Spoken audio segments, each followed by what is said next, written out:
Hello everyone. Welcome to Confessions Jury, where people put themselves on the spot, waiting for your judgment. Sit comfortably and listen carefully, as you're about to hear today's cases. You hold the hammer and you apply the law. Let us have your verdict down in the comments section. As always, don't forget to subscribe and like the video. Let's head on to our first case. Case 1. Am I the bad person for breaking up with my BF for how he acted in a haunted house? I, 22F, have been with my boyfriend, 24M, for 2 years. For some background, I'm chronically ill and have a few issues that impact my ability to do activities that require a lot of standing and walking. I have a joint condition and a fainting condition. Typically, I use a wheelchair for outings like that. A few weeks ago, my boyfriend Mark told me that he and his friends had planned to go to a local amusement park for one of their Halloween nights, and he wanted me to come with him. There's an amusement park near our town that, before they closed down for the winter, opened the park for the weekend nights as a haunted theme park. Decorations, fog machines, haunted houses, and scare actors. Something I loved doing before I got sick. While the park itself is wheelchair accessible, during the main running it isn't during their haunt nights. The haunt zones have steps, dips, tight spaces, sharp tight corners, low ceilings, and it's super dark. Not to mention a lot of it is done in fields, on gravel, or nailed together boards with cracks and gaps. And these zones are located in main areas. You need to get through the park. Not something you can do in a wheelchair. Unfortunate, but not everything will be accessible. That's a fact of life. I thanked Mark for the offer, but declined giving the above reasons. He told me that I could do without a wheelchair for a single night. We argued for a minute before he told me he had already bought a ticket for me and that I had to go. He didn't want to be the only one without his girlfriend there. I eventually gave up and agreed. The trip was awful. It didn't open till 8 and went till 12 a.m. and rained the entire time. I was freezing cold despite dressing in borderline winter clothes. My fingers were so cold they hurt. Mark never once offered me his extra coat. Because this was a popular holiday attraction, the lines were insane, so there was a ton of standing. Something I can't handle with my fainting condition.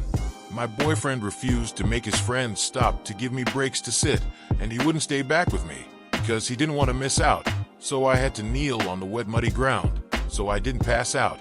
Because of how uneven the ground was, transitions between concrete, gravel, grass, mud. The constant jostling and jolting made my hips, knees, and ankles hurt like hell. By the end of the night, I could barely walk. Mark wouldn't ask his friends to slow down and wouldn't hang back to walk with me, so he basically dragged me around trying to keep up with his friends. When I made any uncomfortable noises, he told me to quit trying to guilt him. On the car ride home, he told me that my constant complaining and inability to just relax and have fun ruined the vibes of the trip and made it look like we don't get along. I didn't get dropped off at home until about 1:30 in the morning.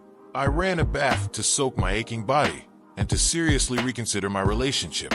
Mark has never been the most accommodating of my disabilities. He started out caring and accommodating, but over time started acting like I was personally inconveniencing him. He never fully understood why I always felt so shitty. He always urged me to leave my wheelchair at home when we went out, and at one point told me that me getting a service dog made him uncomfortable. I'm on a wait list. I got out of the bath and texted him telling him it was over and gave him a few reasons why. He didn't respond until noon the next day, calling me a bitch and saying that I was being dramatic. When I told my parents and brother what happened, they said that while I can break up with whoever I want, that doesn't change the fact that I expect too much out of people. My family thinks that I expected too much from Mark and that I was being dramatic just because he wasn't the most helpful. Am I the bad person? What do you guys think? Lay down your ruling in the comments section, and let's move on to our next story. Case 2.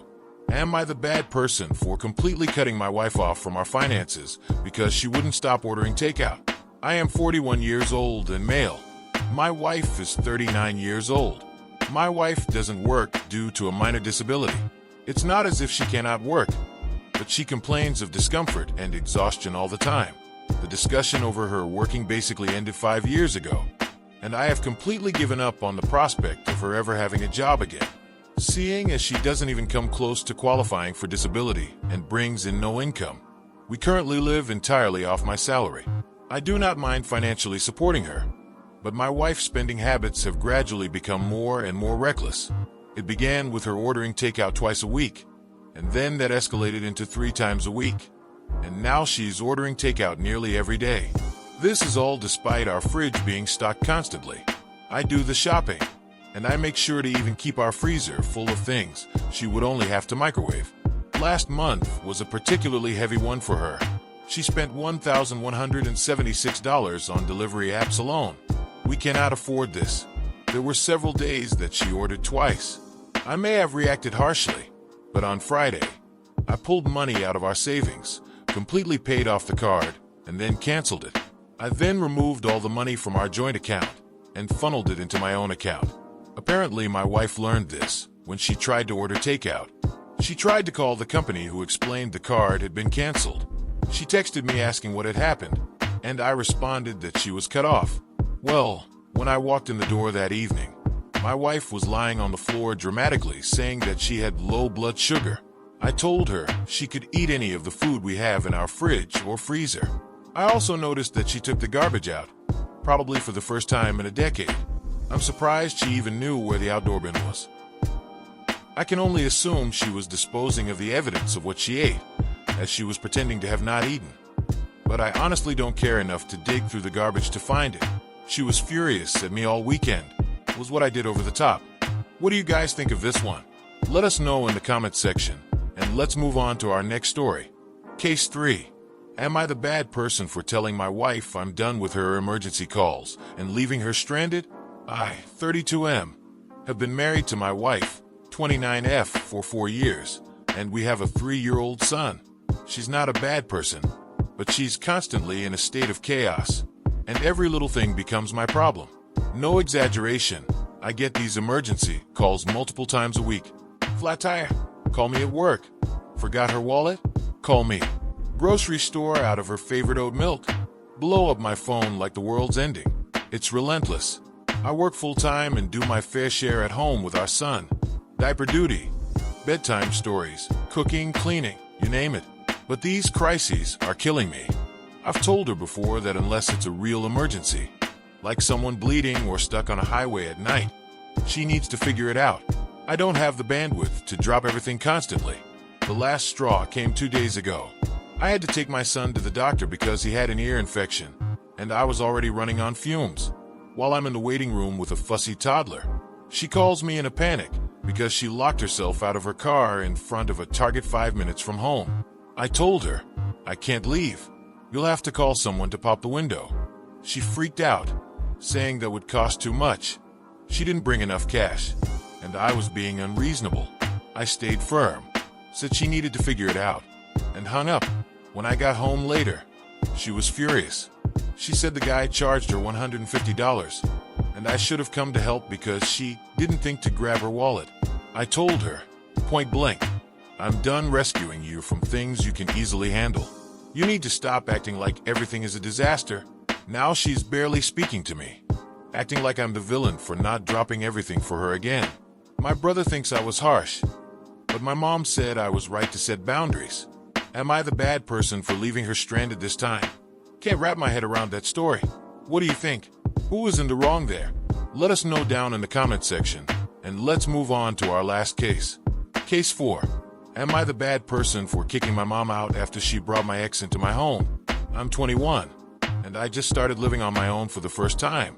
A few months ago, I finally managed to rent a small apartment. It was a huge step for me, because I grew up with a mother who always tried to control every part of my life. My ex-boyfriend is a whole story by himself.